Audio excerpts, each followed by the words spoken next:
Hello friends, I am Pooja Ahuja, a parent coach. आज मैं आपके साथ बहुत ही यूज़फुल और इम्पॉर्टेंट टॉपिक शेयर करने वाली हूँ, जो आपके लिए भी यूज़फुल है और आपके बच्चों के लिए भी बहुत यूज़फुल है। बच्चों को स्टडी कराने में आपको बहुत हेल्पफुल होगा। आज मैं आपसे शेयर करूँगी मेमोरी के बारे में। मेमोरी हमारे ब्रेन का एक बहुत ही पावरफुल फंक्शन है। कई बार आपने देखा होगा कि आप अपने बच्चों को एग्ज़ाम के लिए बहुत अच्छे से प्रिपेयर करके भेजते हैं, सब कुछ अच्छे से याद करा देते हैं, लेकिन एग्ज़ामिनेशन हॉल में जाते ही बच्चा सब कुछ भूल जाता है और फिर घर पे आने के बाद वो फिर से सब चीज़ों से याद आ जाती हैं। और आपके साथ खुद भी डेली लाइफ में ऐसा कई बार होता है कि हम सामान रख के भूल जाते हैं और थोड़ी देर बाद फिर हमें याद आ जाता है। तो आज मैं इसी बारे में डिस्कस करूंगी कि ऐसा क्यों होता है, मेमोरी क्या है और कुछ ऐसे गलत बिलीव्स, गलत धारणाएं जो हमने बना ली हैं जिसकी वजह से हमारी मेमोरी पर बुरा प्रभाव पड़ता है। तो सबसे पहले हम समझते हैं मेमोरी क्या है। मेमोरी का मतलब हमारी लाइफ में बहुत सारी इवेंट्स होती रहती हैं। बचपन से लेकर बड़े होने तक हमारी लाइफ में बहुत सारी घटनाएं घटी हैं। वो सब मेमोरीज़ हमारे माइंड में स्टोर रहती हैं और जब हमें उसकी ज़रूरत होती है तो हम उसको रिकलेक्ट कर लेते हैं। इसी को हम मेमोरी कहते हैं। तो देखिए हमारे ब्रेन का कितना पावरफुल फंक्शन है मेमोरी। कितनी सारी मेमोरीज़ को बचपन से लेकर बड़े होने तक कितने सारे डाटा को वो अपने माइंड में स्टोर करके रखता है। तो इसलिए हमें इसकी देखभाल करनी चाहिए और अपनी मेमोरी को इम्प्रूव करने के लिए जो हमने गलत बिलीव्स बनाए हैं उन्हें हटाना चाहिए। हमारा ब्रेन कंप्यूटर से भी ज़्यादा पावरफुल है। हम इसमें बहुत सारी इंफॉर्मेशन कलेक्ट कर सकते हैं, लेकिन अगर हम इसको सिस्टमैटिक ढंग से यूज़ करें तब। हम कंप्यूटर में जब बहुत सारी अपने डाटा को रखते हैं, फाइल बनाकर, फोल्डर बनाकर सिस्टमैटिक तरीके से रखते हैं और जब हमें रिक्वायरमेंट होती है तो हम आसानी से रिकलेक्ट कर लेते हैं। इसी तरह हमारी मेमोरी है। अगर हम अपने माइंड में चीज़ों को सही ढंग से अरेंज करके रखेंगे तो हम आसानी से अपने जो हमारा डाटा है, जो हमारी नॉलेज है, उसको रिकलेक्ट कर पाएंगे। तो अब मैं आपके साथ शेयर करूंगी कुछ ऐसे मिथ्स, कुछ ऐसे बिलीव्स, गलत धारणाएं जो हम अपने ब्रेन को लगातार देते रहते हैं, जिसकी वजह से हमारी मेमोरी पर बहुत बुरा प्रभाव पड़ता है। सबसे पहला, जैसे जैसे एज बढ़ती है मेमोरी वीक होने लगती है। फ्रेंड्स, ऐसा कुछ नहीं है, क्योंकि जो हमारी मेमोरी है वो एक मसल्स है, वो हमारे ब्रेन का एक पार्ट है। जितना ज़्यादा हम फिजिकल और मेंटली एक्टिव रहेंगे उतना ही ज़्यादा वो प्रॉपर ढंग से फंक्शन करेगी। लेकिन कई बार क्या होता है, जैसे जैसे हमारी एज बढ़ती है तो हमारी फिजिकल एक्टिविटी और इसके साथ पढ़ाई लिखाई बहुत कम होने लगती है।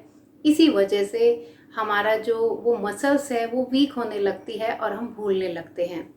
तो अगर आप चाहते हैं कि आपकी मेमोरी डे बाय डे और इम्प्रूव हो तो इसके लिए आप फिजिकल और मेंटल एक्सरसाइज ज़रूर करें। ध्यान, प्राणायाम, योगा और कुछ ना कुछ पढ़ते रहें। रीडिंग करने की अपनी आदत बनाए रखें, तो इससे आपकी मेमोरी डे बाय डे और इम्प्रूव होगी। दूसरा, ये हमारा बिलीव है कि कई लोगों की मेमोरी शार्प होती है और कई लोगों की वीक। ऐसा कुछ नहीं है। भगवान ने सबके ब्रेन को एक जैसा ही बनाया है, लेकिन फ़र्क होता है हमारे यूज़ करने पर। जिस तरह कंपनी ने एक मोबाइल को बनाया है, उसमें सभी फंक्शन बनाए हैं, लेकिन कुछ लोग मोबाइल का यूज़ सिर्फ कॉल करने के लिए करते हैं, कुछ लोग व्हाट्सएप और फेसबुक के लिए, और कुछ लोग अपने प्रोफेशन के लिए मोबाइल का यूज़ करते हैं। तो मोबाइल तो एक ही है, डिपेंड करता है हमारे यूज़ करने के तरीके पर। इसी तरह मेमोरी मतलब ब्रेन हमारा एक ही है और मेमोरी उसका एक फंक्शन है। हम इसको जितना अच्छे ढंग से यूज़ करेंगे उतना ही ये डे बाय डे और इम्प्रूव होती जाएगी। तीसरा कि कुछ मेडिसिन, कुछ टैबलेट्स और टॉनिक लेने से मेमोरी शार्प होती है। ये भी हमारा बिलीव्स है। एक्चुअली जो हमारा ब्रेन है वो हमारी बॉडी का ही एक पार्ट है और उसको कुछ न्यूट्रिएंट की आवश्यकता होती है। जब वो उसको न्यूट्रिएंट की कमी होने लगती है तो हमारे ब्रेन के फंक्शन डिस्टर्ब होने लगते हैं। तो जो मेडिसिन और टॉनिक्स होते हैं उसमें वही सब न्यूट्रिएंट होते हैं जो हमारे ब्रेन के लिए ज़रूरी होते हैं। तो इसलिए उससे बेटर है कि आप अपनी जो डाइट है उसको बैलेंस रखें, सभी तरह के न्यूट्रिएंट अपनी डाइट में शामिल करें और स्पेशली जो ब्रेन के लिए यूज़फुल न्यूट्रिएंट हैं उनको अपनी डाइट में शामिल करें। तो इससे आपकी मेमोरी पर अच्छा प्रभाव पड़ेगा।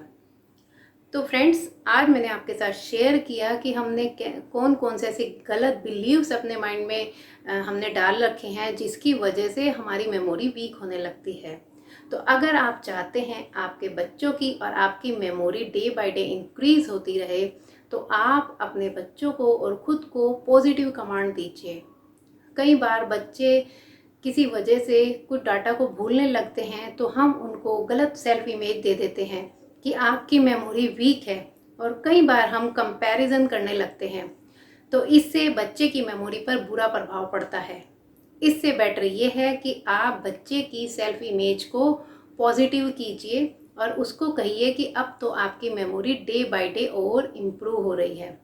और ख़ुद को भी आप day by day positive commands दीजिए कि अब तो मैं जो भी चीज़ रखती हूँ, जहाँ पर जो भी मुझे इन्फॉर्मेशन मिलती है, मैं उसको सही ढंग से सिस्टमैटिक तरीके से अपने माइंड में रखती हूँ और मुझे सही समय पर वो सब नॉलेज मैं रिकलेक्ट कर लेती हूँ।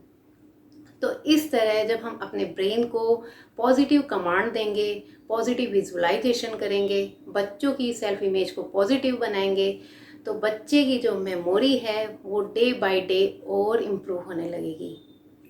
तो फ्रेंड्स, आज मैंने आपके साथ शेयर किया बहुत सारे ऐसे मिथ्स जो हमने अपने माइंड में दे रखे हैं, मतलब अपने माइंड को कमांड दे रखी हैं, बिलीव्स बनाए हुए हैं, जिसकी वजह से हमारी मेमोरी पर बुरा प्रभाव पड़ता है।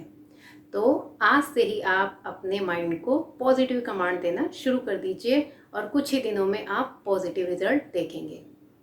और इसके अलावा बहुत सारे टाइप्स ऑफ मेमोरी किस तरह फंक्शन करती है और बहुत सारी मेमोरी टेक्निक्स, वो मैं आगे वीडियोस में आपके साथ शेयर करूँगी।